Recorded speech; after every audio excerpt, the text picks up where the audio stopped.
ওগো গৌর সুন্দর, ওগো মহাপ্রভু, হে গৌর হরি, আমি যা করেছি আমার জন্য করি নাই, যা করেছি সব তোমার জন্য।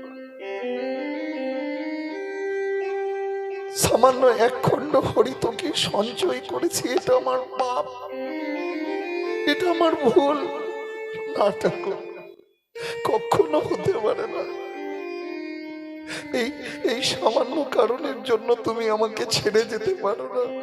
হরি বল হরি বল। তবু তবু তুমি যদি আমাকে ছেড়ে যাও, তবে যাবার আগে আমার একটা কথা শুনে যাও গৌর। আমি যদি প্রকৃতই তোমাকে ভালোবাসি, আমি যদি তোমাকে ছাড়া আর কিছু না জানি, যদি শয়নে স্বপনে তোমার ধ্যান করে থাকি, তবে তোমাকে আমার কাছে ফিরে আসতেই হবে। হরি হরি হরি বল হরি বল হরি বল। অগ্রদ্বীপের মাটিতে ধুলাই গড়াগড়ি দিয়ে গোবিন্দ ঘোষ কাঁদছে, মহাপ্রভুর পা দুটিকে জড়িয়ে ধরে আছে, ছাড়ছে না। আর মহাপ্রভু গোবিন্দ ঘোষের হাত থেকে নিজের পা দুটিকে সরিয়ে নিয়ে ভক্তদেরকে সঙ্গে করে চলে যাচ্ছে। তবে তো গৌর হরি ধীরে চলে যা, তবে তো গৌর হরি ধীরে চলে যায়, তবে তো গৌর হরি ধীরে চলে যায়। ভক্তগণ সবে মিলে কৃষ্ণ গুণ গায়। ভক্তগণ সবে মিলে কৃষ্ণ গুণ গায়, কৃষ্ণ গুণ গায়। তারা কৃষ্ণ কৃষ্ণ কৃষ্ণ বলে, কৃষ্ণ কৃষ্ণ কৃষ্ণ বলে, কৃষ্ণ কৃষ্ণ কৃষ্ণ বলে।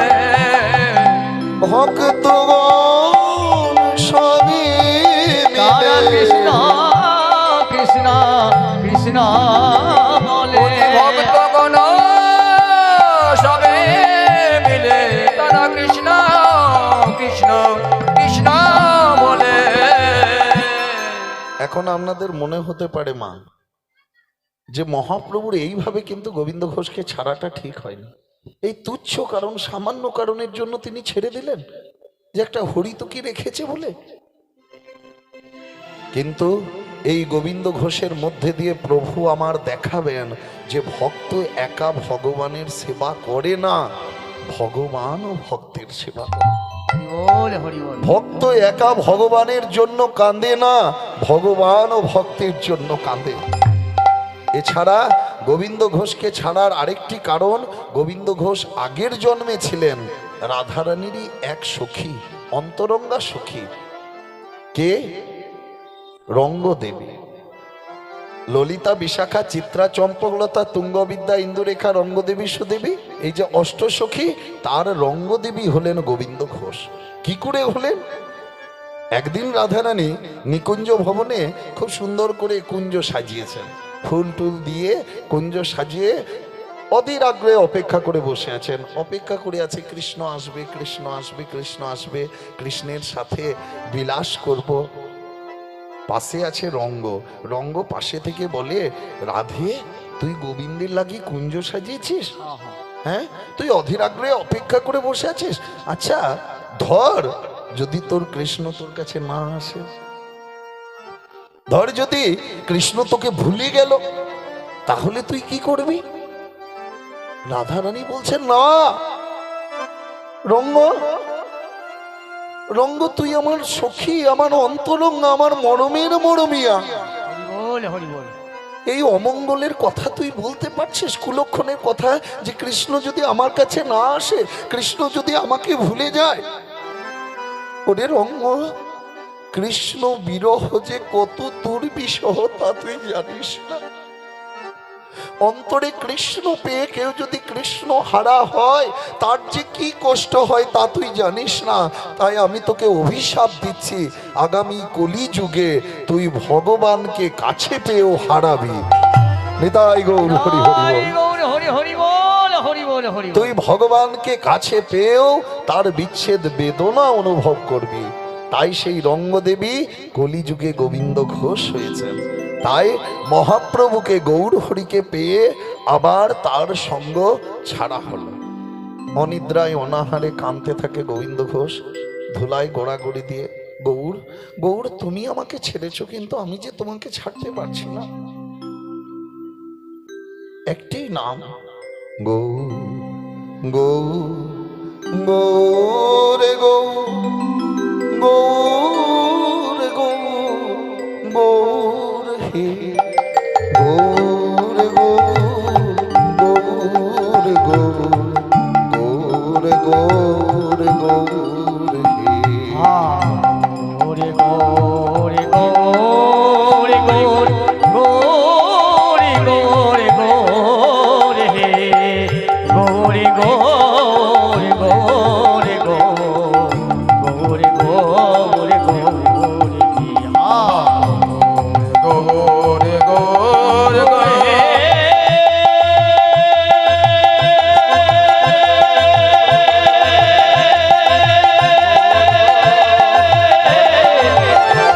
গৌরে হে,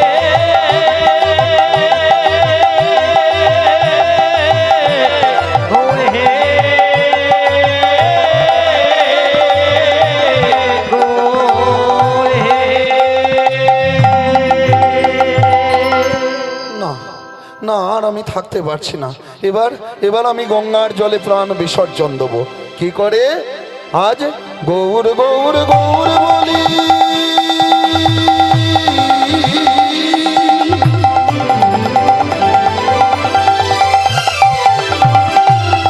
গঙ্গার জলেতে নামিল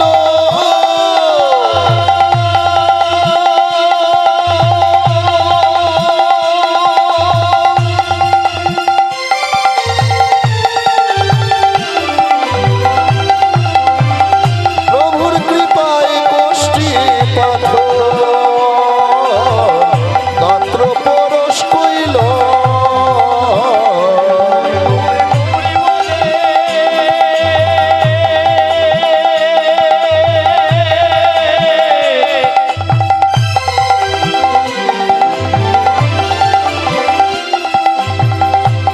গঙ্গার জলেতে নামিল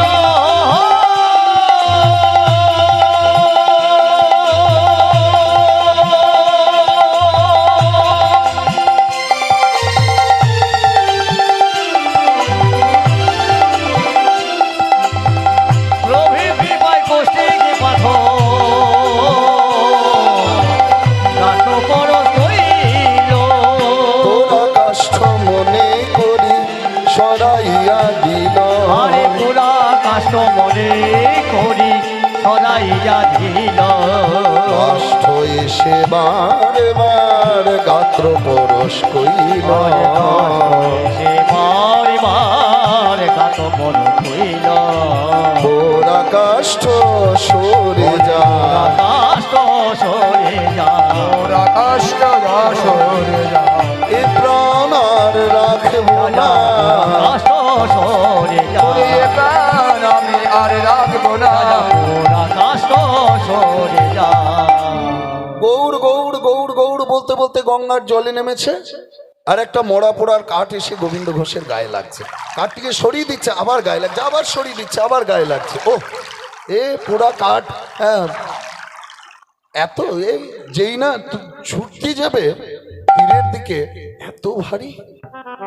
পোড়া কাঠ তো হালকা হয়, কাঠ যদি পুড়ে যায় তাহলে হালকা হয়ে যায়, এত ভারী। ভালো করে লক্ষ্য করে দেখে কি কাঠ নয়, একটা পাথর। পাথর জলে ভাসছে। আরো ভালো করে লক্ষ্য করে দেখে কোষ্টি পাথর। কোষ্ঠী পাথর জলে ভাসছে। চিন্তায় পড়ে গেল যে পাথর তো জলে ভাসে না, কলিযুগে তো শোনাই যায় না, শোনা গিয়েছিল ত্রেতা যুগে। কখন?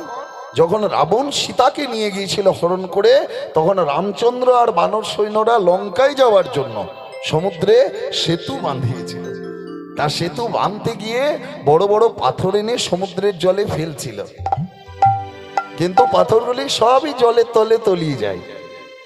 তবে ভগবানকে কেউ যখন ডাকেন, তখন বাবা ভগবান সরাসরি কৃপা না করে তাকে আগে একটা বুদ্ধি যোগ প্রদান করে। সেই বুদ্ধির দ্বারা সেই ভক্তটা উদ্ধার পায়। যদি বুদ্ধির দ্বারাও না পায়, তখন ভগবান নিজে প্রত্যক্ষভাবে তাকে কৃপা করেন। হনুমান কি করলেন? হনুমান তখন সেই পাথরের উপর কৃষ্ণ নাম লিখে, রাম নাম লিখে, তারপর সেই পাথরটি জলে দিলেন। আর যেই না রাম নাম লেখা পাথর জলে দিয়েছে, অমনি পাথর ভাসতে লাগলো। ভাসতে ভাসতে সেতু নির্মাণ হচ্ছে। প্রভু রামচন্দ্র নিজে একটা পাথরকে নিয়ে ফেলে দিলেন, আর সেই পাথর জলে ডুবে গেল। হরি বল। রামচন্দ্র বলছে, হনুমান, এ কি? আমার নাম লেখা পাথর তোমরা ফেলছো, সেই পাথর জলে ভাসছে, আর আমি নিজে একটা পাথর ফেললাম, পাথরটা ডুবে গেল। হরি বল। এ কি হলো? হনুমান বলে, প্রভু, এ তো আপনারই লীলা, এ তো আপনারই লীলা। কারণ আপনি এটাতে দেখালেন কি, যে নামের চেয়ে নাম বড়। হরিটাই গৌরে হরি হরি বল, হরি বল, হরি বল। ভগবানকে পাওয়ার থেকে ভগবানের নামাশ্রয়ী হওয়া অনেক গুণে শ্রেয়। হ্যাঁ, আর আপনি নিজে ফেললেন, কিন্তু আপনার অন্তরে কতখানি বিশ্বাস বা শ্রদ্ধা আছে সেটা আমরা জানি না, কিন্তু আমাদের যে রাম নামে শ্রদ্ধা আছে তার প্রমাণ হচ্ছে ওই পাথর সঙ্গে সঙ্গে ভেসে উঠল। তা কলিকালেও পাথর জলে ভাসে। ভালো করে লক্ষ্য করে দেখে, হ্যাঁ, পাথরটির উপর কৃষ্ণ নাম লেখা রয়েছে। মহাপ্রভু তখন রামকেলি থেকে এই পাথর ভাসিয়ে দিয়েছিলেন। পাথর ভাসিয়ে দিয়েছিলেন। মহাপ্রভু দৈববাণী করলেন, গোবিন্দ, মরো না, আত্মহত্যা করো না, আত্মহত্যা মহাপাপ, গঙ্গার জলে প্রাণ বিসর্জন দিও না, তুমি ওই পাথর নিয়ে তোমার বাড়ি যাও, আমি খুব তাড়াতাড়ি, খুব শীঘ্রই আমি তোমার কাছে যাচ্ছি। প্রভু আসবেন, আমার গৌর আসবে। আনন্দে আনন্দে গোবিন্দ ঘোষের দু চোখ জলে ভরে উঠল। আর এদিকে কি হয়েছে বাবা? এদিকে এক ঘটনা, প্রভু একটা নিজে ছেলের রূপ ধরে, একটা বালকের রূপ ধরে, মা তখনকার যিনি সেরা ভাস্কর মানে যারা মূর্তি বানায়, পাথর কেটে কেটে বা মাটি দিয়ে যারা মূর্তি তৈরি করে, কারিগর, সেই কারিগরের কাছে গেলেন। হ্যাঁ, গোবিন্দ ঘোষের সেই কারিগরের কাছে গেলেন। এদিকে গোবিন্দ ঘোষ বাড়িতেই আছেন। গিয়ে পড়ে, হ্যাঁ, কারিগরে, ভাস্কর ঠাকুর, ও ভাস্কর ঠাকুর বাড়িতে আছেন? কারিগর বেরিয়ে এসে বলে, কে বাবা তুমি? বলে, আমার বাবার নাম হলো গোবিন্দ ঘোষ। বাবা গঙ্গায় একটা শিলা পেয়েছে, পাথর পেয়েছে, সেই পাথরের উপর কৃষ্ণ নাম লেখা আছে। আপনাকে না সেই পাথরটি দিয়ে একটা গোপীনাথের মূর্তি বানাতে হবে। ও, তা বাবা, আমি তো তোমার বাড়ি চিনি না, কি করে যাব? বলে, আপনি আসুন, চলুন আমার সঙ্গে, আমি আপনাকে সঙ্গে করে নিয়ে যাচ্ছি। তা সেই বালক রূপী প্রভু ভাস্করকে সঙ্গে করে নিয়ে যাচ্ছে। নিয়ে যেতে যেতে কি হয়েছে, দূর থেকে দেখিয়ে দিলেন, ভাস্কর ঠাকুর, ওই যে দেখছেন না, ওই মাটির ঘর, খড়ের চাল, হ্যাঁ, ওইটি হচ্ছে আমার বাড়ি, আপনি চলুন, আমি একটু পড়ে যাচ্ছি। আস্তে আস্তে ভাস্কর ঠাকুর গিয়ে বলে, গোবিন্দ ঘোষ রয়েছেন নাকি বাড়িতে? গোবিন্দ ঘোষ বেরিয়ে এসে পড়ে বলে, বলুন, আগে বলুন। বলি, আপনার নাম গোবিন্দ ঘোষ তো? আগে হ্যাঁ। আপনি গঙ্গায় একটা শিলা পেয়েছেন, পাথর পেয়েছেন? হ্যাঁ। সেই পাথরের উপর কৃষ্ণ নাম লেখা আছে। হ্যাঁ। সেই পাথরটি দিয়ে আপনি একটি গোপীনাথের মূর্তি বানাবেন? আগে হ্যাঁ। কিন্তু এসব কথা আপনাকে কে বললো? কেন?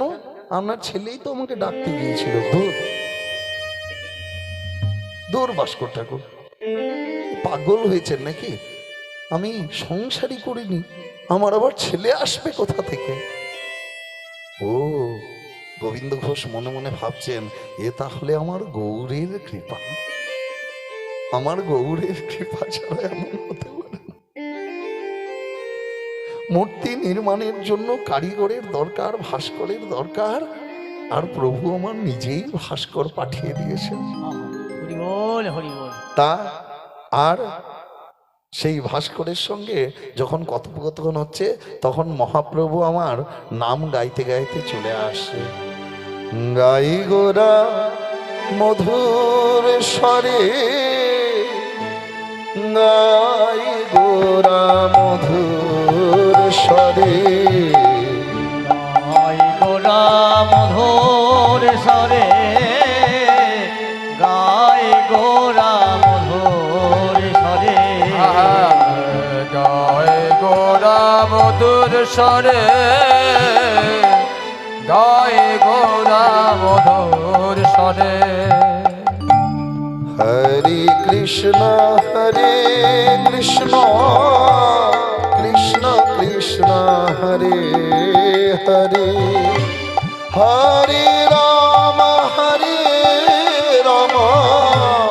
রাম রাম হরে হরে, হরে কৃষ্ণ হরে কৃষ্ণ কৃষ্ণ কৃষ্ণ হরে হরে, হরে রাম রাম রাম হরে হরে। গোবিন্দ গোবিন্দ সংবাদ বলো। প্রভু প্রভু এসেছো, মহাপ্রভু এসেছো, এসো ঠাকুর এসো। এই এই কারিগর ভাস্কর বলে কিনা যে একটা মূর্তি নির্মাণ করবে। হ্যাঁ ঠিকই বলেছে ভাস্কর, তুমি খুব সুন্দর করে একটা গোপীনাথের মূর্তি বানাতো। ভাস্কর খুব সুন্দর করে একটা গোপীনাথের মূর্তি বানালেন, আর মহাপ্রভু বললেন, গোবিন্দ আজ আমি নিজের হাতে এই বিগ্রহকে প্রতিষ্ঠা করে এই বিগ্রহের নাম দিলাম গোপীনাথ, অগ্রদ্বীপের গোপীনাথ, অগ্রদ্বীপের গোপীনাথ। হরি বল হরি বল। এবার এবার তুমি আমাকে বাদ দিয়ে, আমাকে ভুলে এই গোপীনাথেরই সেবা করো। সবসময় গৌর গৌর গৌর গৌর করে অত কিন্তু না। বলে ঠাকুর তোমাকে বাদ দিয়ে এই পাথরটা নিয়ে আমার কি হবে?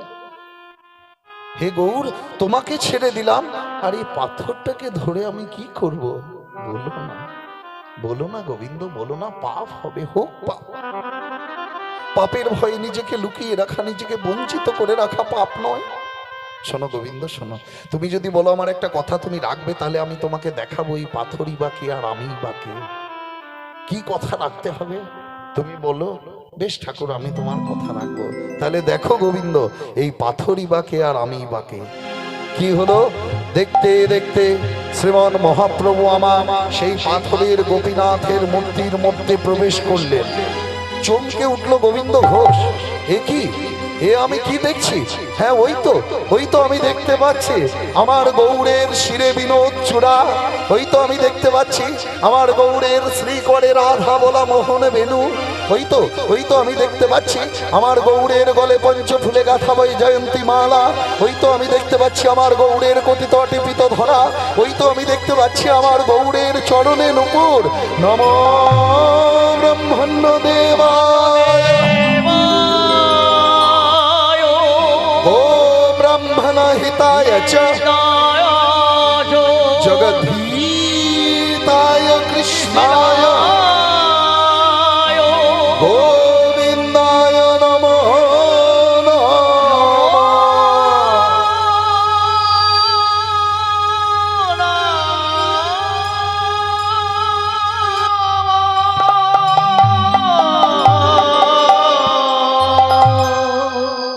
কৃষ্ণ, আমার গৌরী কৃষ্ণ। এতদিন জানতাম বুঝতাম, আজ নিজের চোখে দেখলাম আমার গোড়া জগৎ জোড়া। হরি বল হরি বল। গৌরাঙ্গ রূপের মাঝে হরে কৃষ্ণের রূপ, হরে গৌরাঙ্গ রূপের মাঝে হরে কৃষ্ণের আমার গৌরাঙ্গ রূপের মাঝে হরে কৃষ্ণের রূপ, হরে গৌরাঙ্গ রূপের মাঝে হরে কৃষ্ণের অপরূপ বলে হরে যায়।